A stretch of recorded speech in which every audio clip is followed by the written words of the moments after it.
auto-exécutable qui va pouvoir se lancer. Et l'objectif, ça va être pour vous de faire les expériences telles qu'on les a établies dans le cours. Donc, vous disposez de ciseaux. Alors, vous pouvez déjà les légender si vous voulez, hein, pour savoir exactement ce que représente chacune des parties. Le stéthoscope, c'est pour faire le bruit, mais comme on n'a pas de carte son, c'est pas la peine. Donc, nous, on va plutôt mettre directement le manomètre pour voir l'évolution de la pression artérielle, mais aussi de la fréquence cardiaque, puisque la fréquence des oscillations vous donne ce qu'il faut. Et puis, si vous appuyez sur les ciseaux, ça coupe. Dès que ça coupe, ça vous propose des électrodes de stimulation. Vous pouvez stimuler d'un côté, stimuler de l'autre. Et puis des clampes que vous pouvez mettre. Et puis, bien sûr, vous pouvez réinitialiser pour tout recommencer. Et donc, vous avez un tableau dans le polycopier où vous notez à chaque fois ce que vous avez fait, ce que vous avez observé sur la fréquence cardiaque et sur la pression artérielle, et ce que vous en concluez. Et il faut que vous ayez fait toute une série d'expériences permettant de construire le modèle qu'on a fait en cours.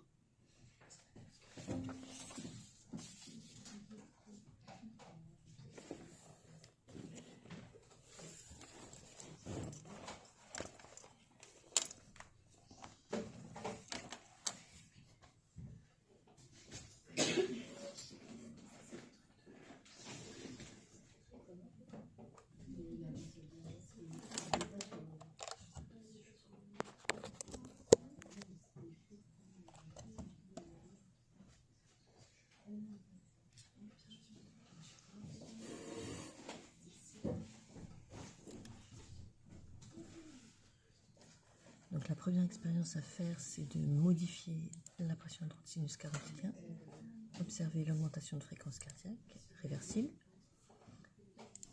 Inversement, on augmente la pression, on fait diminuer la fréquence cardiaque. Et puis ensuite de refaire ces mêmes stimuli, mais de couper le nerf. Donc c'est le nerf sensitif, le nerf de Hérine. Et observer qu'à ce moment-là, je vais recommencer. Donc on fait la perturbation, on obtient la réponse habituelle, on coupe le nerf, disparition de la réponse. Et puis évidemment, ça marche dans l'autre sens. Donc si on réinitialise, on fait l'autre type de stimulation, on coupe le nerf et la réponse disparaît. Donc ça nous permet d'établir l'existence de nerfs sensitifs. Et puis après, on peut faire la même chose et supprimer ce nerf-là, aucun effet. On recommence, mais on coupe ce nerf-ci. Et là, on voit disparition de la réponse. Donc ça passe par ce nerf pour ce type de réponse. Donc là, on a fait augmenter la fréquence. Et si on coupe le nerf parasympathique, nerf sympathique, on n'obtient plus de réponse. On fait l'inverse. Et on coupe ce nerf-ci. Et on voit le retour à la normale. Et donc avec toute cette série d'expériences, on peut arriver à construire un modèle.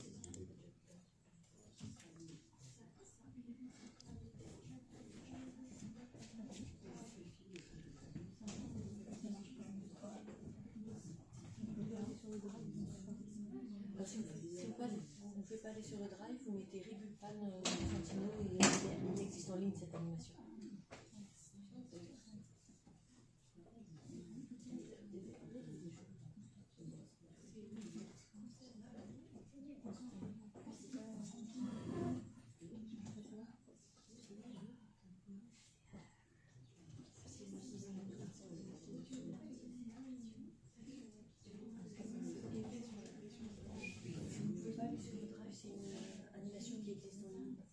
Vous mettez juste Ribulpan, Santino et vous allez là-dessus.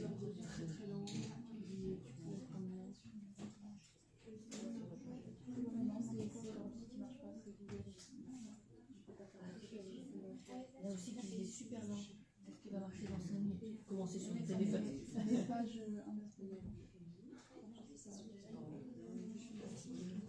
Il y a Firefox aussi, qui doit être installé quelque part. Donc faites recherche à partir d'ici. Normalement, vous avez les deux.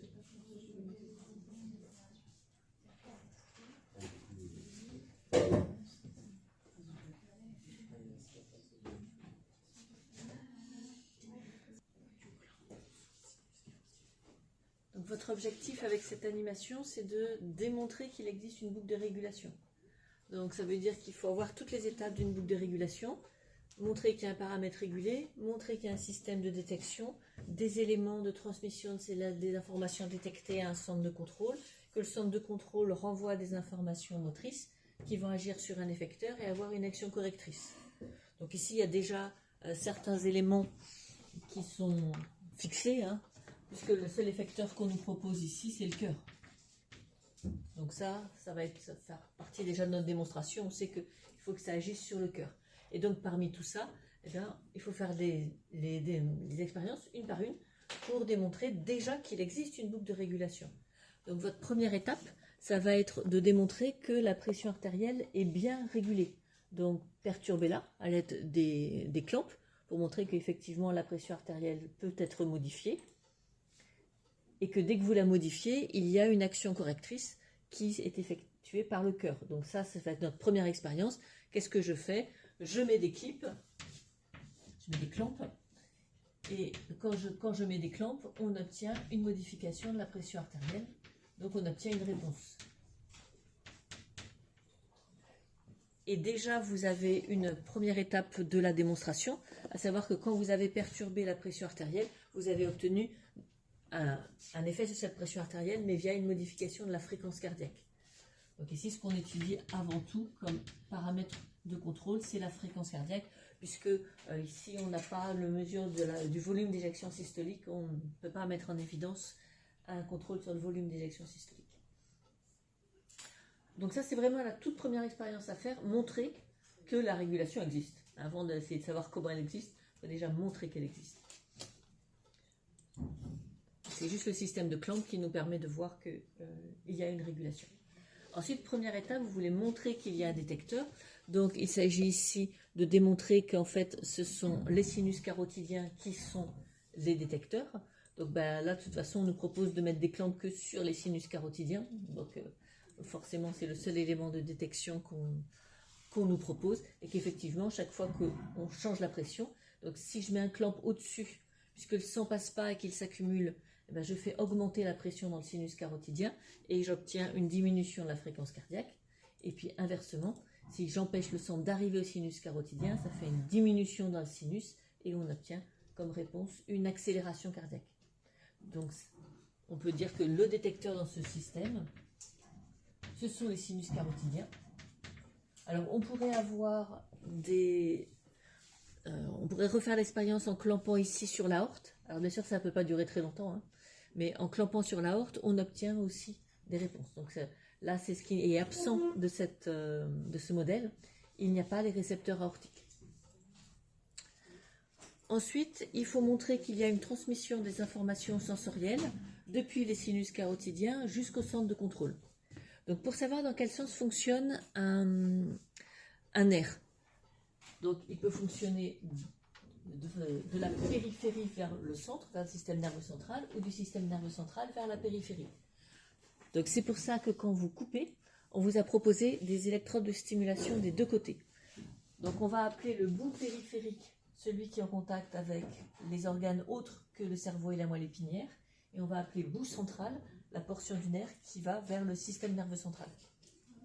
Et donc pour savoir dans quel sens circule l'information, vous stimulez le bout périphérique. Il ne se passe absolument rien. Vous avez tous les petits points, tous les petits traits rouges, là c'est le nombre de fois où vous avez stimulé. Vous stimulez le bout périphérique du nerf de Hering, il ne se passe rien. Vous stimulez le bout central, vous obtenez un ralentissement cardiaque. Donc ça veut dire que l'information passe de la périphérie vers le centre, puisque quand on coupe, il faut stimuler ce côté-là pour avoir un effet. Donc ça nous permet de prouver, on peut afficher la légende, que le nerf de Hering, c'est bien un nerf sensitif, puisqu'il amène les informations depuis les autres organes en direction du système nerveux central. Donc on peut le rajouter. Dans cette stimulation, on a démontré que le nerf de Hering est un nerf sensitif. Ensuite, il faut le remettre en place, parce que sinon vous n'avez plus le détecteur, il ne se passera plus rien. Le centre de contrôle, là on nous l'impose un peu, puisqu'on nous met que les nerfs qui vont au bulbe rachidien. Alors, il n'est pas très bien dessiné. Alors, ici, on a l'impression qu'on a un nerf ici qui part de la moelle épinière. C'est très très mal dessiné. Ils partent tous de la base du crâne. Ce sont des nerfs crâniens et il vient faire un relais ici dans les ganglions sympathiques, mais à aucun moment il ne parle de la moelle épinière. Là, c'était une simplification de la façon de dessiner. Et donc ensuite, l'action sur le cœur, on l'a déjà démontré, mais ce qu'on va essayer de démontrer, c'est qu'il y a des actions accélératrices et ralentisseuses, puisque on a vu les deux, et donc il existe deux types d'actions correctrices, une qui accélère, une qui ralentit. Et donc là, il faut que vous proposiez une perturbation. Donc par exemple, on va faire accélérer. On coupe ce premier nerf. Ça ralentit un petit peu. On refait la même chose. On coupe le deuxième nerf. Il ne se passe rien. A priori. Donc on peut faire des expériences de coupe. On peut faire aussi des expériences normalement de stimulation, mais là ils ne nous proposent pas trop. Idéalement, les chercheurs travaillent toujours en deux temps. Ils commencent par couper et voir ce que ça fait. Et ensuite, ils stimulent. Donc pareil, nerf périphérique, nerf central. Ici, si je stimule le bout périphérique, il se passe absolument rien. Donc ça veut dire que l'information ne remonte pas en direction du système nerveux central. Je stimule le bout central. J'obtiens ici un très très fort ralentissement. Donc je sais que ce nerf-là, qui est ici les gens des nerfs parasympathiques, aurait pu être les gens des nerfs vagues, est un nerf sensoriel, puisque c'est ce bout qui fonctionne, un nerf moteur, puisque c'est ce bout qui fonctionne quand on le stimule, et quand on le stimule, on obtient un ralentissement.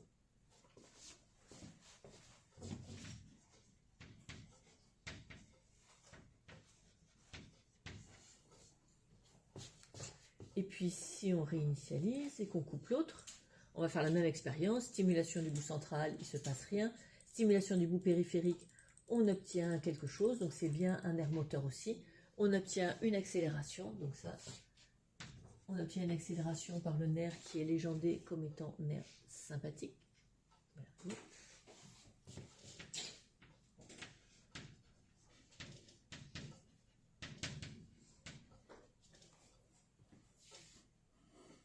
Et donc ce sont bien, à chaque fois il faut couper, stimuler de chaque côté pour vérifier qu'on a bien une transmission via des actions motrices, via des nerfs moteurs. Ouh, je vais mal décidé, c'est pas au bon endroit. Autant pour moi puisque j'ai mis le cœur à cet endroit-là. C'est pas au bon endroit, c'est ici. Stimulation par le nerf sympathique, ralentissement par le nerf parasympathique et variation du débit qui entraîne la correction.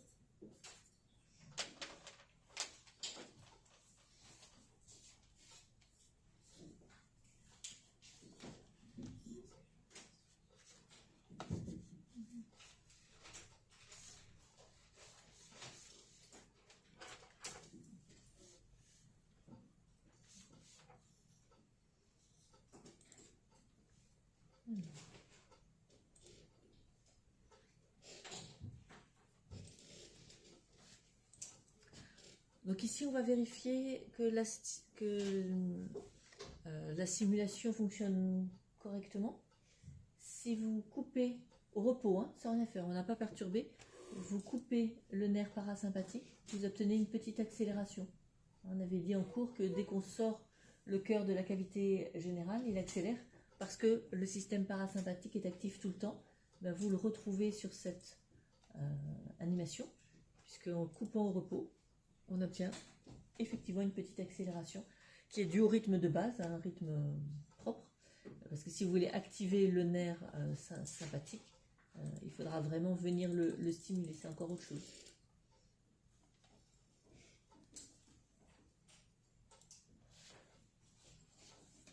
Donc ça, c'est une représentation simpliste des expériences de physiologie qui permettent de mettre en évidence une boucle de régulation. Donc si on vous demande de le retrouver à propos d'autre chose, trouvez toujours le paramètre régulé, un détecteur, un système qui transporte l'information. Le centre de contrôle, ça va toujours être le système nerveux central. Et un ou plusieurs effecteurs, puisqu'on aurait pu aussi nous proposer les vaisseaux, mais là on ne propose que le cœur. Parce que c'est une animation relativement simple. Il y a des questions là-dessus? Oui. Est-ce que du coup le nerf sympathique il fonctionne en repos parce que ça fait une très légère diminution? Il n'est pas censé, c'est un petit défaut de cette animation. effectivement, il est censé ne strictement rien se passer au repos quand vous coupez le nerf sympathique, ce qui n'est pas tout à fait vrai dans cette animation. Donc là, c'est un petit défaut.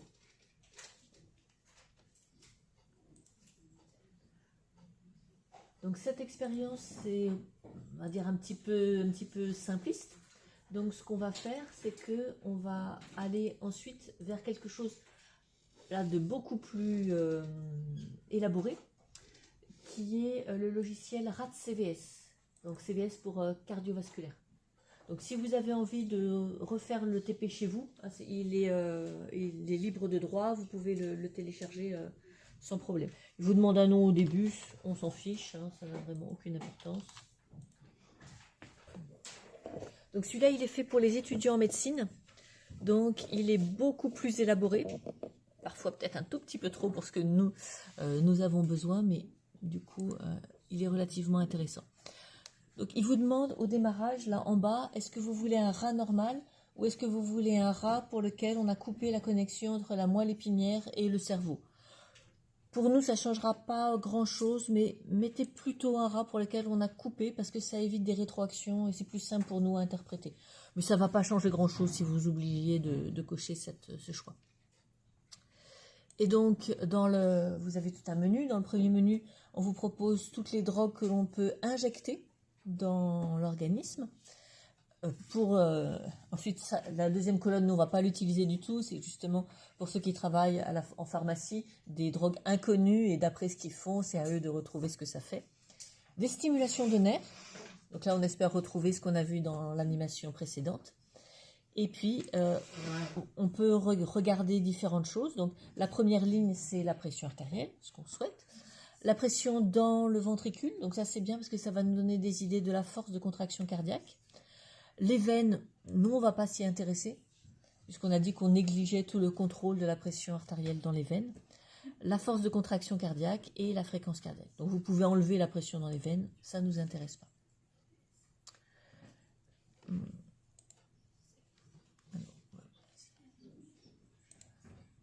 Donc on va travailler par étapes. Donc en première étape, ce que vous avez à faire, c'est de retrouver la stimulation des nerfs. Donc essayez de retrouver ce que l'on a vu. Alors, je vous propose plusieurs nerfs. Dans les nerfs sympathiques, il y a des nerfs sympathiques qui vont au cœur, mais il y a aussi des nerfs sympathiques qui vont à tous les organes. Et puis il y a des nerfs qui vont au médulo-surrénal, donc ça ne l'a pas encore vu en cours. Le nerf sympathique qui va au médulo-surrénal va faire sécréter de l'adrénaline. Donc, au début, on demande la stimulation du nerf sympathique sans les médulo-surrénales, c'est-à-dire on veut que le contrôle nerveux, on ne veut pas voir apparaître le contrôle hormonal. Ensuite, parmi toutes ces stimulations nerveuses, on va isoler le nerf cardiaque pour voir que l'effet du cœur. Comme ça, en comparant les deux, vous pourrez voir si le contrôle nerveux est exclusivement sur le cœur ou pas. Ensuite, pour voir l'effet avec de l'adrénaline, vous pouvez prendre le nerf sympathique qui va au médulo-surrénal. Vous pourrez aussi tester le nerf rénal et puis vous pourrez tester le nerf vague qui est le nerf parasympathique. Et donc essayez d'analyser tout ça et de comprendre les différents tracés.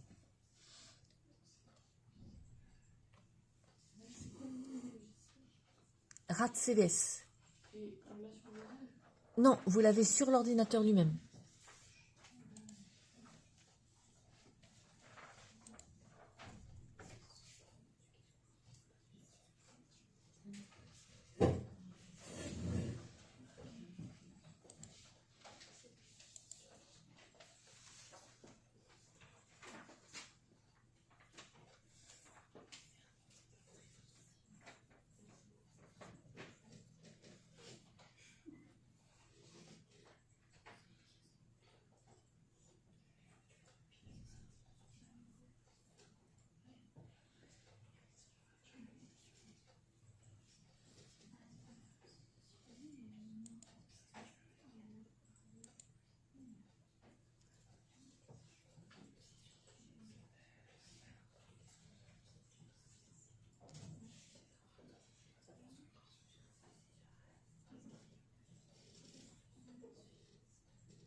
pas surveiller des copies d'écran pour vous souvenir à quoi ça ressemble? Et de toute façon, c'est ce qui vous est demandé au concours. Hein, vous demandera, faites par les stimulations, les injections de votre choix, démontrez, c'est l'aspect du système cardiovasculaire et faites une copie d'écran.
Donc pour interpréter les tracés, il faut bien garder en tête que la pression artérielle, elle dépend du débit cardiaque, mais aussi de la résistance à l'écoulement. Et donc il faut à partir de ces seuls tracés pouvoir distinguer ce qui relève du débit cardiaque et ce qui relève de la résistance à l'écoulement. Donc la première stimulation, si vous l'avez fait juste dans l'ordre proposé par le menu, la première stimulation, c'est tous les nerfs sympathiques, sauf celui qui va au médulo-surrénal et qui va faire sécréter de l'adrénaline. Donc ce qu'on observe, c'est une augmentation spectaculaire de la pression artérielle, une augmentation très forte de la pression dans le ventricule gauche et de la fréquence cardiaque. Donc un effet très fort dû au débit.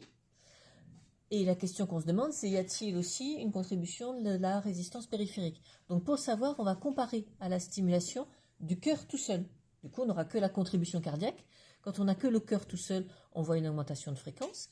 On voit une augmentation aussi dans le ventricule gauche, mais finalement une augmentation relativement modérée de la pression artérielle. Donc ça, c'est la contribution du cœur. La contribution du cœur, c'est pas plus que ça. Or, on voit que c'est 4 ou 5 fois plus pour la pression artérielle. Donc ici, c'est passé quoi? Quand on a stimulé tous les nerfs sympathiques sauf le cœur, sauf celui qui va au surrénal.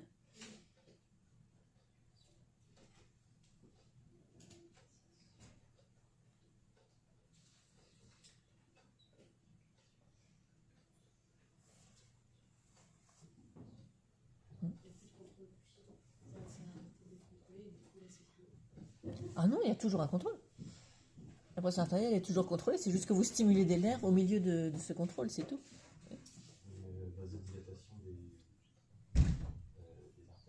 Une vasodilatation, ça fait monter ou descendre la pression?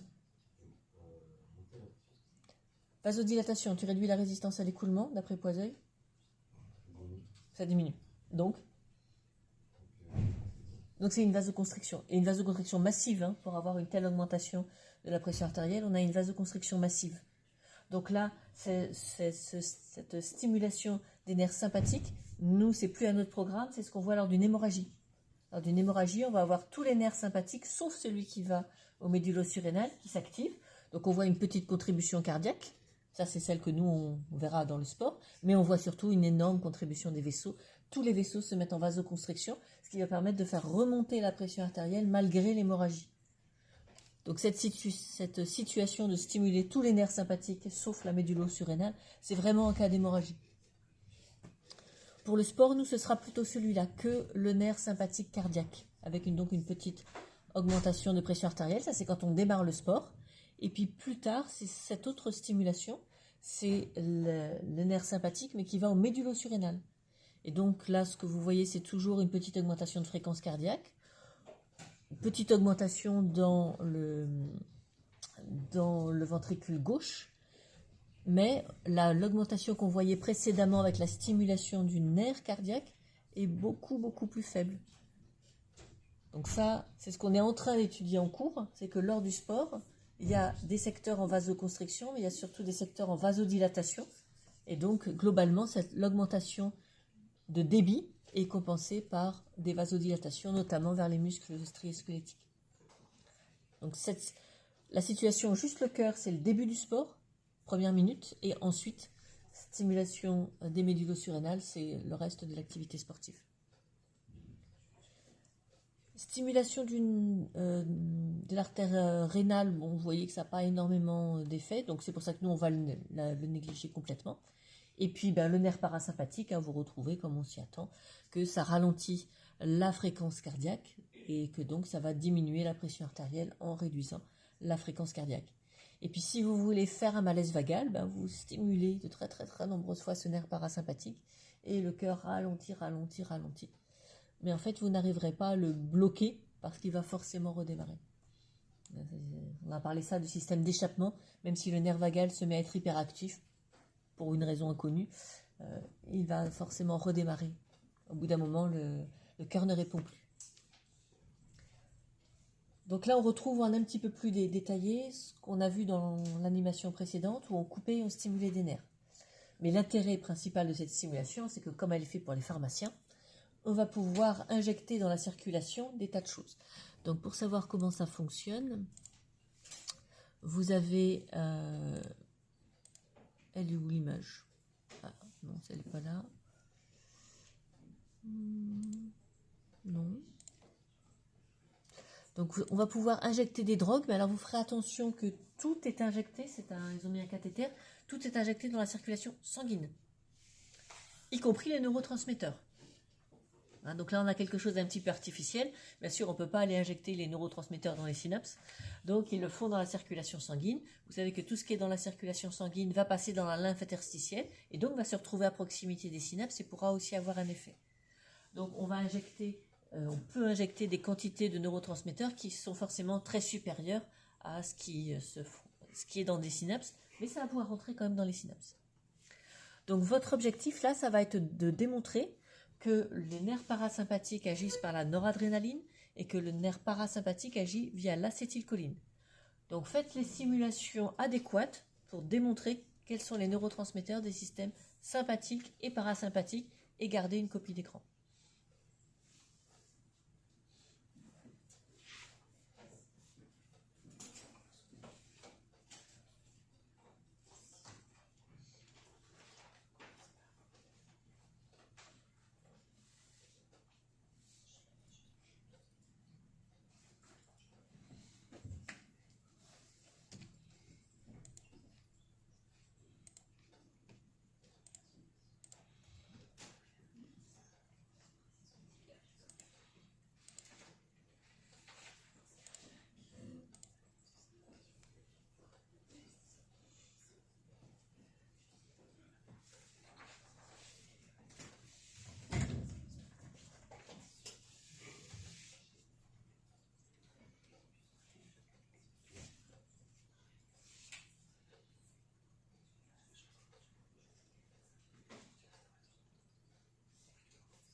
si vous avez injecté de trop grandes doses et que ça va mettre des heures à s'éliminer par le rein, vous avez le droit d'arrêter et de reprendre un nouveau rein.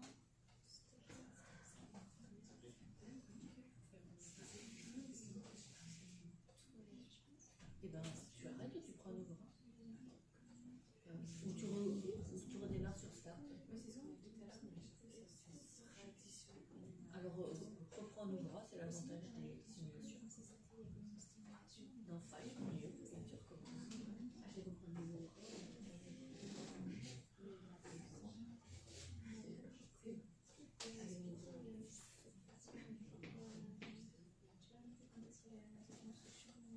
Est-ce que tu remarques que quand tu stimules le nerf sympathique, c'est celui qui innerve les médules surrénales, on a une très très forte augmentation de la pression artérielle, c'est même hors champ, ça sort de ce qui est prévu. Donc tu te dis, bah, dans ces cas-là, dans ce nerf, il y a le cœur aussi. Donc est-ce que c'est le cœur ou est-ce que c'est les vaisseaux? Puisque la pression artérielle est contrôlée par le cœur et les vaisseaux. Est-ce que c'est le cœur ou les vaisseaux qui font ça? Donc tu compares avec le nerf sympathique cardiaque, on voit certes que le nerf cardiaque il fait une petite augmentation de pression artérielle, mais extrêmement limitée. Donc la différence entre les deux est forcément due au vaisseau. Et comme c'est une augmentation, c'est une vasoconstriction. C'est ça la difficulté, c'est dès que tu vois une augmentation de la pression artérielle, une part est due au cœur et une part est due au vaisseau. Et dans les vaisseaux, certains peuvent être en dilatation, certains peuvent être en vasoconstriction. Donc à chaque fois, il faut réfléchir sur ces trois paramètres.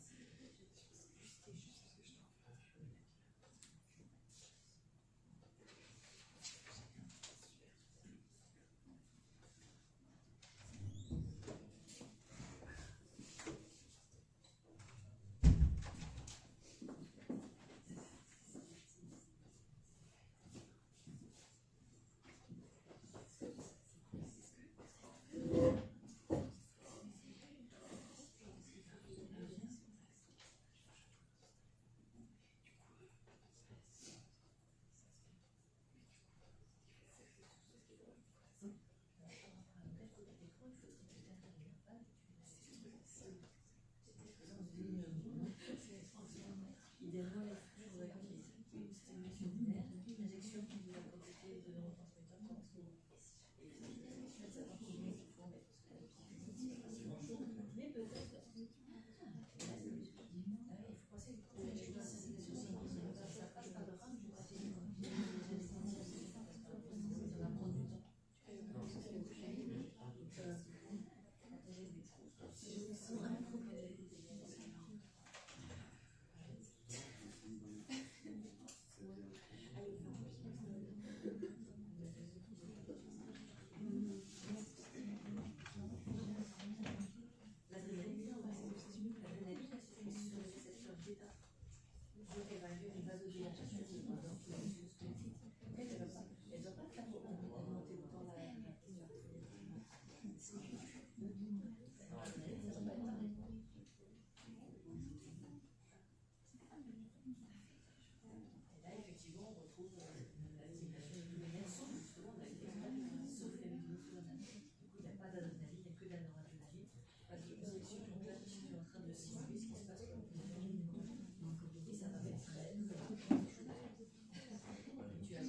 D'ajuster les doses pour que ça fasse quelque chose.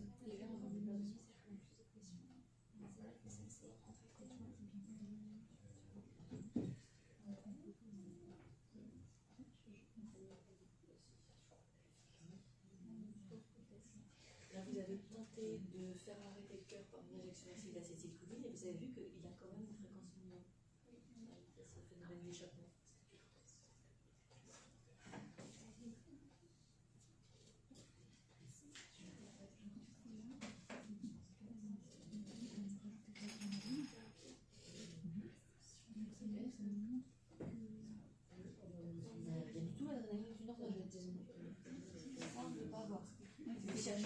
Il faut de la noradrénaline.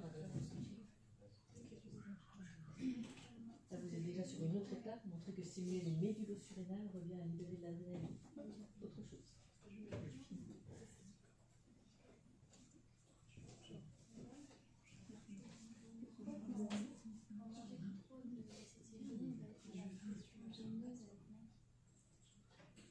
il existe des systèmes de contrôle sur les verres, mais tout ça c'est hors programme, c'est pour ça que je vous avais dit de l'enlever. Oui, alors les pharmaciens adorent parce que c'est justement un système de contrôle de la pression artérielle et des effets secondaires, mais nous c'est complètement programmé, on ne fait que aux artères. Il existe tout un tas de contrôles. Heureusement.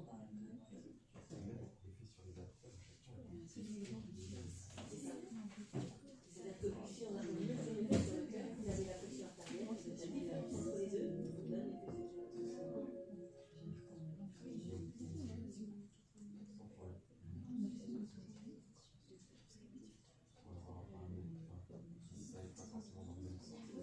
et la difficulté, c'est que on sait globalement ce qui se passe sur les artères, mais le problème, c'est qu'on sait qu'on ne connaît pas détailler quelles sont les artères qui sont en vasodilatation, quelles sont les artères qui sont en vasoconstriction. Donc, comme tout à l'heure, quand on dit que les nerfs sympathiques se fait milieu surrénal, la pique énorme, on sait que l'immense majorité, les artères sont en vasoconstriction. Et quand on va avoir quelque chose de mixte, est-ce que c'est, si on n'est pas très loin de la situation de départ, est-ce que c'est elles restent toutes dans le même état ou est-ce que certaines ont une grosse vasodilatation, d'autres une grosse vasoconstriction? Ça, tu sais pas. Parce que nous, tout ce qu'on a, c'est la médecine.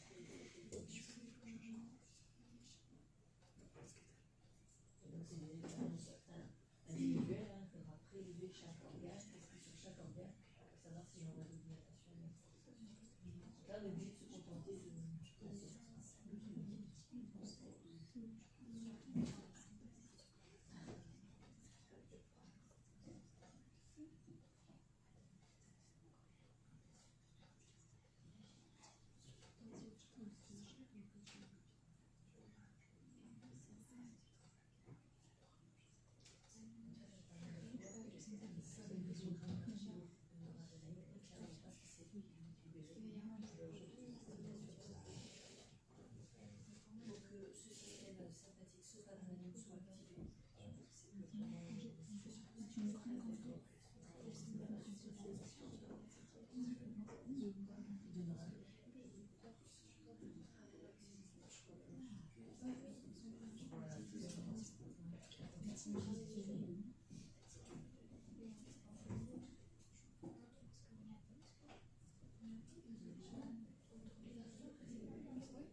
Donc une fois que vous avez démontré quels sont les neurotransmetteurs du système sympathique et parasympathique, ce que vous pouvez faire, c'est aussi de démontrer que la stimulation du nerf de la médulo-surrénale est bien ce qui libère de l'adrénaline.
C'est une corrélation. Bon, on ne peut pas faire plus que ça avec ce logiciel.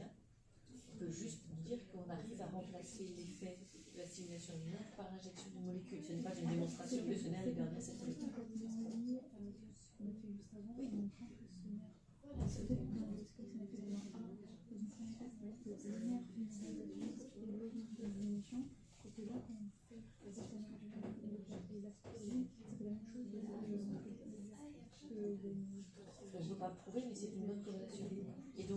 l'écran que tu devrais rompre, c'est stimulation du nerf, et juste après, injection du neurotransmetteur correspondant. Je vous ai montré que ça fait la même chose sur la pression artérielle et sur le cœur. Donc sur le seul, il y a au début la stimulation du nerf, là j'aurais eu finesse, et là c'est Voilà. Et ça te demande de faire plusieurs tests pour savoir combien de neurotransmetteurs il faut injecter dans la circulation sanguine pour que ça ait vraiment un effet.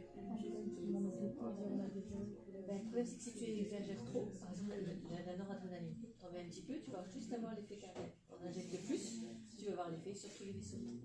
Ce qui n'est pas ce que tu souhaites. Si tu souhaites démontrer, par exemple, juste la boucle de régulation précédente avec l'action sur le cœur, il ne faut pas en mettre trop, parce que sinon ils vont se mettre sur les récepteurs alpha de tous les vaisseaux et tu auras une vasoconstriction massive, comme dans une hémorragie. Alors toi, il est ancien d'essayer de démontrer la pression artérielle. Donc justement, ça va demander quelques essais pour savoir quelle est la quantité injectée. Mais après, il faut avoir une copie d'écran où tu as le nerf et le neurotransmetteur juste après.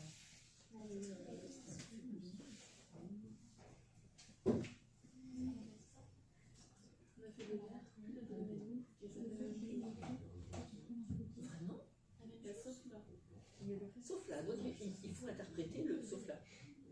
Pourquoi est-ce que la pression artérielle ne fait pas la même chose? Alors que, effectivement, au niveau du cœur, on a l'impression que ça fait la même chose. Peut-être qu'il y a une chose qui est. Mais parce que quand on sait, avec l'adrénaline, si c'est énergétique, ça a beaucoup d'effets sur la fréquence, mais pas du tout sur la réaction. Et quand on sait la noradrénaline, c'est l'inverse. Du coup, est-ce qu'il fait de l'adrénaline et de l'adrénaline? Ah non, c'est toi qui injectes, hein. Tu injectes que de l'adrénaline. Oui, mais quand on fait de la stimulation du nerf, est-ce que c'est. Parce que si le nerf est libéré, l'adrénaline. Est-ce qu'un nerf peut libérer une hormone? Bah non. Bon, alors, la question est résolue. Par contre, est-ce que le cœur est le seul à contrôler la pression artérielle? Parce que si tu vois la même chose sur le cœur et pas la même chose sur la pression artérielle, peut-être qu'il y a autre chose que le cœur qui intervient. Sur la pression artérielle, elle agit que sur le nerf.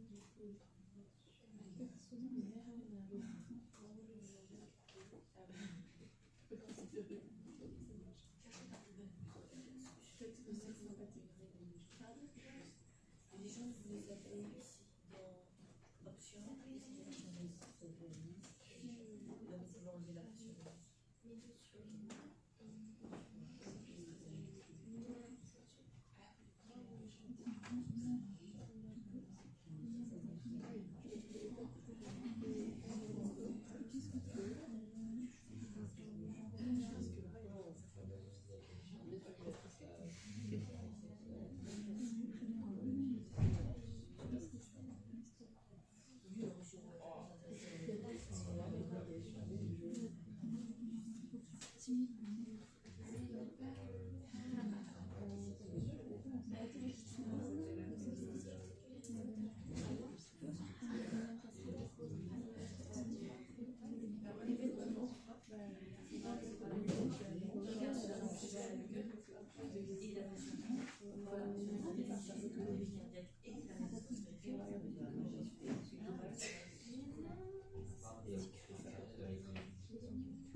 diminuer la pression, il faut être basé là-dessus. Si tu augmentes la résistance à l'équilibre, tu augmentes la pression. C'est augmenter la résistance à l'équilibre, c'est choisir. Ah oui, c'est pas la base de ça. Il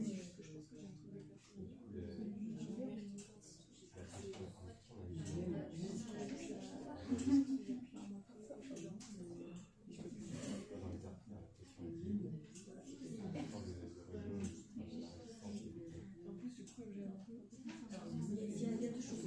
J'ai l'impression que tu es en train de mélanger ce qui est dû à l'anxiété que j'ai dit. Et le jour. Alors que les mélancolies, ça se modifie en termes de diabète. Je ne sais pas. La pression artérielle, forcément, on n'entend pas.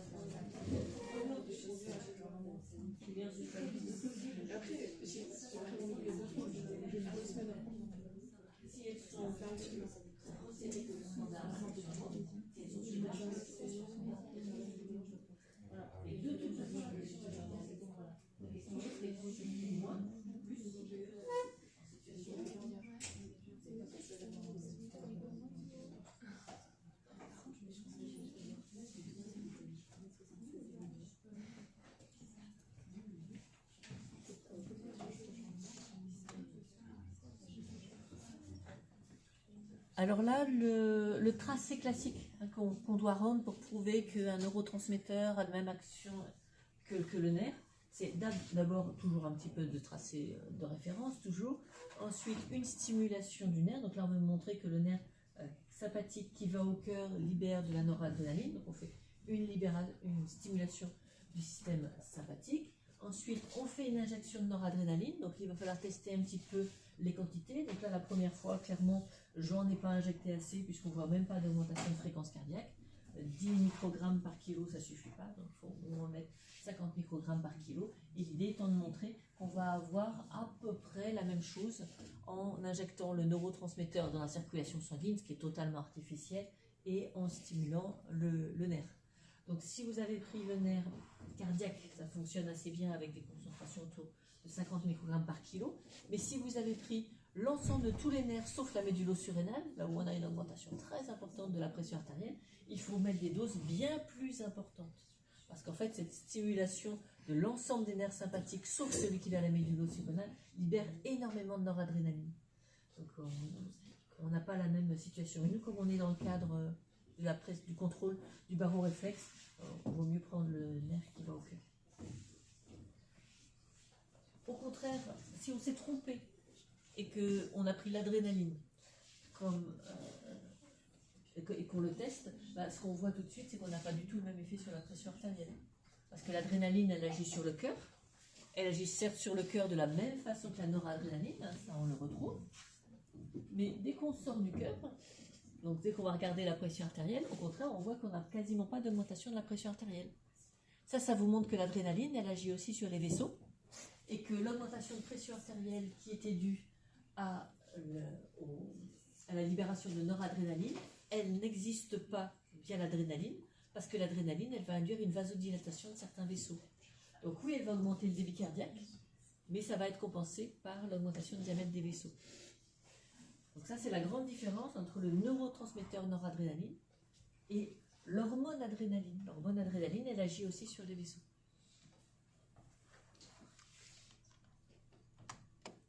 Ensuite, il faut faire pareil pour le nerf parasympathique, le nerf vague, injecter de l'acétylcholine, obtenir un ralentissement cardiaque de la même manière.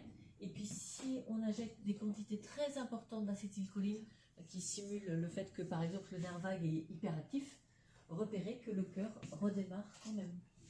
C'est le fameux phénomène d'échappement. Même quand le nerf vague est stimulé en continu, le cœur reprend des battements lents, mais on reprend quand même.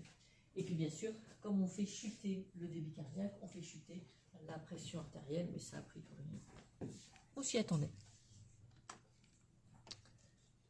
Donc maintenant, vous allez rentrer plutôt dans les autres composés. On a fait les neurotransmetteurs, on a fait rapidement l'hormone adrénaline. Et donc maintenant, on va faire un petit peu de pharmacie et tester différentes molécules. Et à vous de déterminer, de prouver expérimentalement ce qu'est vraiment un antagoniste. À vous de tester, on propose d'y aller sur l'atropine. Donc vous avez des agonistes, des antagonistes, et donc essayez de savoir ce qu'est un agoniste et un antagoniste. C'est pas la peine de faire toute la liste, seulement ceux qui sont demandés.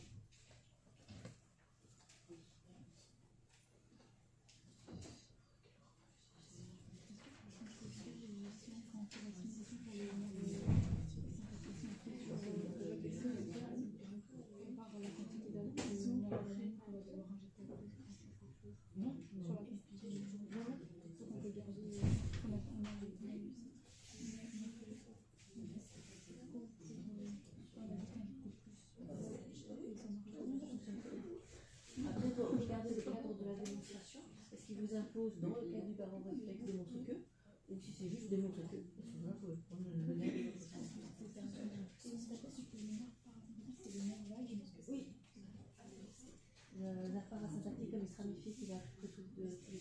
médecin l'appelle bien. C'est le même. Hein.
Plutôt pour les produits pharmaceutiques qu'on va injecter, c'est naturel. Mais là, ce qu'on va essayer de faire, en les injectant dans la circulation, c'est que, comme tout à l'heure, quand on injecte les acides, ça diffuse dans l'interstitiel et c'est bien. Effectivement, ça peut avoir une action dans ce soit risqué en plus. Tu vas savoir pourquoi il ne faut pas, ça va te dire. C'est la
tuer notre rat.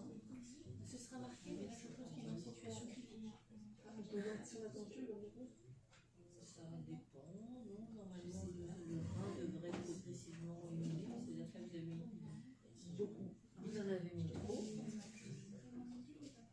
Et donc, vous comprenez qu'au XIXe siècle, on tuait souvent. La digitalisation.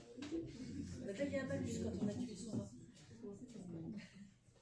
Il ne faut pas tuer les rats. Oui, après, On leur prendra un.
Alors savoir qu'est-ce qu'un agoniste, c'est relativement facile.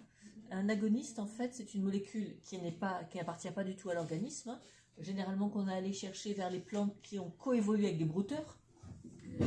Un agoniste va avoir la même action que la molécule qui nous intéresse. Donc là, on disait que c'était un agoniste adrénergique, donc on commence par injecter de l'adrénaline pour avoir le tracé de référence, et ensuite on montre qu'en injectant de l'isoprénaline, on arrive à avoir des effets qui ressemblent, en particulier sur le cœur. On a des effets qui sont vraiment similaires, avec une augmentation de la fréquence cardiaque, de la force de contraction cardiaque. C'est juste que là, j'ai mis un peu plus d'agonistes qu'il ne faudrait pour simuler l'effet de l'adrénaline. Donc on voit qu'à concentration équivalente, l'agoniste a souvent beaucoup plus d'effets que la molécule naturelle. Elle se fixe souvent avec une meilleure affinité.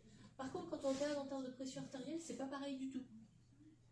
L'adrénaline, on avait une petite augmentation de la pression artérielle, et là, au contraire, on a une petite diminution de la pression artérielle.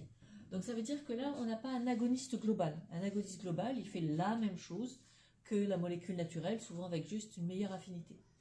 Mais là, on nous disait bien dans l'énoncé, c'est un agoniste des récepteurs bêta, seulement des récepteurs bêta. Or, les récepteurs bêta sont ceux qui font de la vasodilatation. Donc là, on a mis de l'adrénaline qui agit seulement en termes de vasodilatation. Donc ça nous montre que l'adrénaline agit aussi sur des récepteurs alpha qui induisent une vasoconstriction. Et c'est pour ça que quand on a l'adrénaline, elle agit certes comme l'isoprénaline sur les récepteurs bêta et elle fait une vasodilatation à certains endroits dans le corps, mais globalement, elle fait plus de vasoconstriction qu'elle ne fait de vasodilatation. Et donc là, avec les agonistes spécialisés, agonistes alpha, agonistes bêta, vous pouvez séparer l'effet de l'adrénaline, soit sur les récepteurs alpha, soit sur les récepteurs bêta. Et ça, c'est très intéressant en termes de médecine. Si vous voulez, par exemple, si on a une insuffisance cardiaque, on va utiliser des molécules qui vont accélérer le cœur, mais on ne veut peut-être pas avoir des effets d'augmentation de pression artérielle. Donc à ce moment-là, l'agoniste bêta peut être tout à fait intéressant. Donc vous avez peut-être vu dans la liste, il y a beaucoup de noms de plantes qui apparaissent dans la liste de pharmacologie. On a de la digitale, on a de la belladone, etc. Ça, c'est dû à la coévolution entre les brouteurs et les plantes. Toutes les plantes qui sécrètent des alcaloïdes qui agissent sur ce système de contrôle de la pression artérielle ou qui agissent directement sur le cœur vont induire une sensation interne chez le brouteur qui généralement le fait qu'il va associer la plante et cette perturbation. Donc nous souvent c'est ce qu'on perçoit comme un malaise et qui va éviter de brouter les plantes. C'est pour ça que dans une prairie, la digitale ou la belladone, elles sont broutées que par les jeunes veaux qui découvrent, mais ensuite dans l'année elles ne seront plus jamais broutées parce qu'ils associent et ils évitent justement ces plantes qui ont une action sur le système cardiovasculaire. Donc c'est un système de défense très efficace pour les plantes qui coévoluent avec les brouteurs.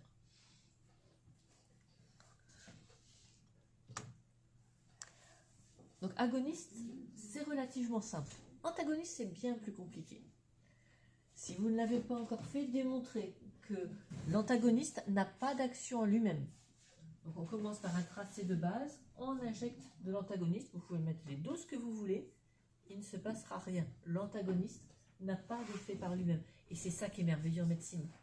Ça veut dire, vous faites prendre au patient une molécule qui ne va pas perturber le fonctionnement de base de son système cardiovasculaire. Donc c'est là où on s'attend à avoir le moins d'effets secondaires. Il faut quand même qu'elle fasse quelque chose, sinon ce n'était pas la peine de faire prendre ce médicament à qui que ce soit. Donc il faut montrer qu'en lui-même, il ne fait rien, mais que si la molécule naturelle est là, alors il va bloquer l'effet de la molécule naturelle. Donc pour ça, on fait un tracé avec, donc, ici on disait que c'était un antagoniste de l'acétylcholine, donc on met de l'acétylcholine, et donc là on a injecté l'antagoniste d'abord, des doses massives d'acétylcholine après, et ce qu'on voit c'est que l'acétylcholine ne fait rien, quasiment rien, quand il y a déjà dans le corps de l'antagoniste. Bien sûr, si vous l'injectez après, il va y avoir un petit délai parce qu'il faut le temps que l'antagoniste vienne en compétition avec l'acétylcholine et l'empêche d'agir sur son récepteur. Donc là, ce qui serait mieux, je ne l'ai pas fait, ce qui serait encore mieux, c'est d'avoir d'abord une injection d'acétylcholine, d'attendre, pour revenir à la normale, injecter de l'atropine, puis la même dose d'acétylcholine et de montrer qu'elle ne fait plus rien. Et là, on aurait vraiment la démonstration de ce qu'est concrètement un antagoniste. Et donc, méfiez-vous, un antagoniste n'est pas une molécule qui a l'effet opposé. Un antagoniste, c'est juste un bloqueur. Ça bloque l'action d'une molécule naturelle. Donc, à noter en gros quelque part, parce que dans le langage courant, l'antagoniste, c'est des gens qui s'opposent. Là, non, il s'oppose juste à l'action de la molécule naturelle, mais il ne fait pas l'effet opposé du tout. Il bloque. Rien de plus. Donc ça va s'utiliser quand il y a trop de sécrétion d'hormones ou trop de sécrétion de neurotransmetteurs. On va utiliser des antagonistes comme médicaments pour limiter l'effet de cette sursécrétion d'un certain messager. À condition qu'il y ait une plante ou un animal qui ait, lors de l'évolution, sélectionné justement ce système d'antagoniste.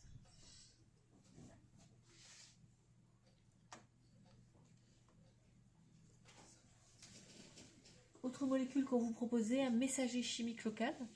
Donc ce n'est pas le messager chimique lui-même qu'on injecte, c'est son précurseur, dans de la nitroglycérine, qui à l'état de trinitroglycérine est un explosif, mais comme on est sur de la mononitroglycérine, bien sûr ça ne va pas exploser à l'hôpital, pas d'inquiétude. On l'injecte et il y a une enzyme naturelle dans le corps qui va libérer le monoxyde d'azote à partir de la nitroglycérine. Et donc normalement c'est un messager chimique purement local, donc là on fait quelque chose de complètement artificiel.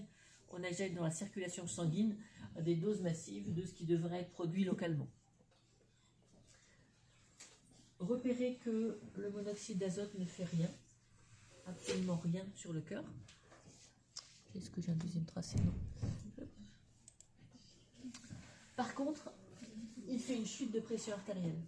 Donc c'est pour ça qu'on l'injecte à l'hôpital, notamment quand il y a des caillots qui viennent boucher, donc généralement pour les infarctus ou éventuellement pour les AVC. C'est la seule fois où on va injecter dans la circulation sanguine générale ce précurseur de monoxyde d'azote. L'idée étant de faire une vasodilatation un petit peu partout, mais surtout, on espère, aux alentours du caillot, de façon à ce que le sang puisse contourner le caillot. Et par ailleurs, on injecte des médicaments qui permettent de dissoudre le caillot. Et donc l'idée, c'est de maintenir en vie les cellules, soit du cerveau, soit du cœur, qui sont derrière l'artériole qui est bouchée par les caillots.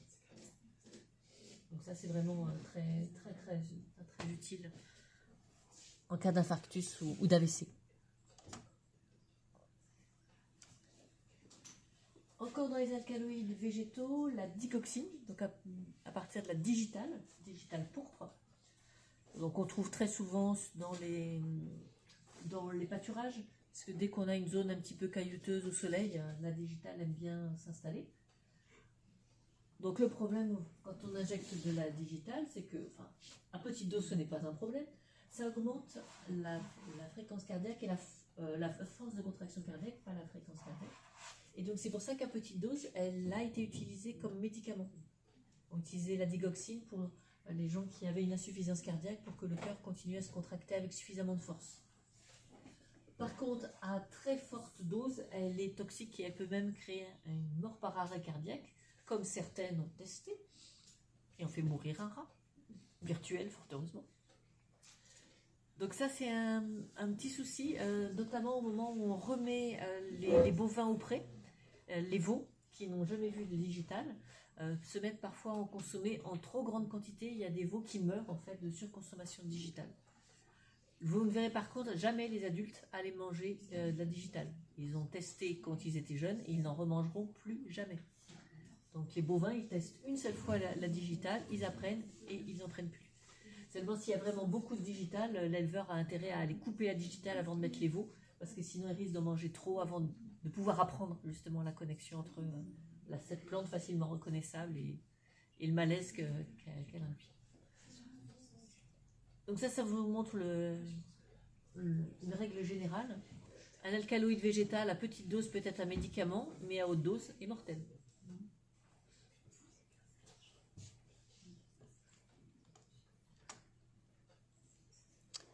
Et bien refaites des expériences pour montrer ce qu'ont les antagonistes adrénergiques alpha et bêta à partir du propanolol et de la phentolamine.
pour les antagonistes, on propose un antagoniste bêta, propanolol, un antagoniste alpha, ils sont même plus précis, alpha 1, la phentolamine, et c'est des antagonistes adrénergiques dans les deux cas. Hein, donc on va devoir comparer l'effet de l'adrénaline avec et sans l'antagoniste. Donc on commence par l'antagoniste bêta, on injecte de l'adrénaline pour avoir la référence, on injecte ensuite l'antagoniste bêta, et ce qu'on voit, c'est que l'adrénaline avait induit une augmentation de la fréquence cardiaque qui disparaît avec l'antagoniste, induit une augmentation de la force de contraction cardiaque qui disparaît aussi avec cet antagoniste bêta. Donc puisque l'action sur le cœur disparaît avec l'antagoniste bêta, c'est que le cœur a un récepteur bêta. Nous on sait par le cours que c'est bêta 1, mais là on ne peut pas le dire plus, on peut juste dire récepteur bêta. Par contre, ce qu'on repère ici, c'est que on a un effet sur les artères, on a une augmentation de la pression artérielle alors que l'injection d'adrénaline n'avait quasiment pas augmenté la pression artérielle. Donc ça veut dire qu'il existe des artères qui possèdent des récepteurs bêta et que ces artères étaient probablement des artères qui, par leur récepteur bêta, étaient en vasodilatation, puisque quand on supprime l'effet sur les récepteurs bêta, on obtient une augmentation de la pression artérielle, donc une résistance à l'écoulement qui est plus importante. Donc il existe au moins quelques artères qui ont des récepteurs bêta. Donc nous on sait que c'est notamment les artères des muscles striés squelettiques, par exemple. Récepteur alpha. On repère là que, au contraire du cas précédent, quand on injecte l'antagoniste des récepteurs alpha sur le cœur, il ne se passe à peu près rien. Donc le cœur a des récepteurs bêta, mais il n'a pas de récepteur alpha, visiblement.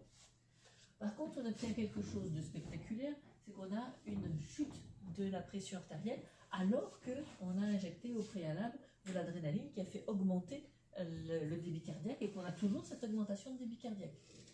Donc là, ça veut dire que dans cette situation-là, il y a eu une vasodilatation qui a compensé l'augmentation de débit cardiaque.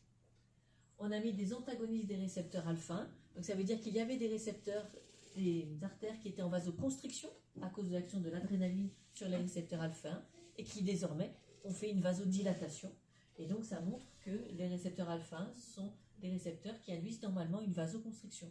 Parce que quand on les empêche d'agir, on a une vasodilatation. Donc il y a des récepteurs au vaisseau avec des récepteurs bêta de vasodilatation. Et il y a des récepteurs sur les vaisseaux qui sont des récepteurs alpha qui induisent une vasoconstriction. Donc c'est grâce aux alcaloïdes végétaux qu'on a pu arriver à cette notion de récepteurs alpha et bêta qu'on a dans une norme.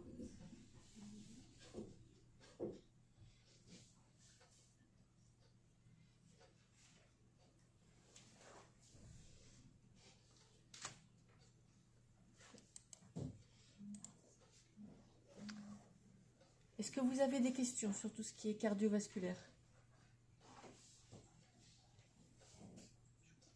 Donc, ce qu'on vous demande de savoir faire, c'est à chaque fois comparer système nerveux, injection ou injection avec et sans antagoniste, et surtout de pouvoir interpréter.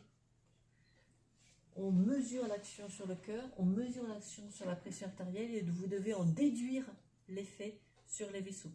Est-ce que ça fait globalement de la vasoconstriction, globalement de la vasodilatation? Et la difficulté, c'est qu'on ne voit que la somme de tous les vaisseaux. Et il y a des vaisseaux qui peuvent faire de la vasodilatation, il y a des vaisseaux qui peuvent faire de la vasoconstriction. Mais on ne peut pas séparer cet effet, sauf si on a des antagonistes alpha et des antagonistes bêta.